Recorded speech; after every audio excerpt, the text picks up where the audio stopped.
السلام علیکم ناظرین، آپ دیکھ رہے ہیں سریام CID نیوز اور میں ہوں منزہ۔ خبر شامل کرتے ہیں خضدار سے، جہاں سے ہمیں رپورٹ کر رہے ہیں عبدالکریم۔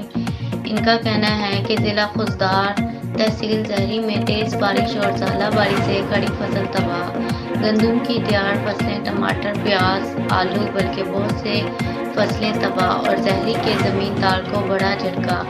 زہری کے علاقہ سمری، جام، شار، نچاری، گنڈی، دگن مختلف ایریا میں تیار فصلیں تباہ، اور زہری کی عوام کا کہنا ہے کہ حکومت کی جانب سے امداد دی جائے۔ ان میں ہزاروں مزدور محنت کش مالک کو نقصان اٹھانا پڑا۔ زہری کے عوام کا کہنا ہے کہ ہمیں امدادی پیکج دیا جائے۔ مزید اپڈیٹس کے لیے ہماری ویب سائٹ وزٹ کریں www.saryamcidnews.com۔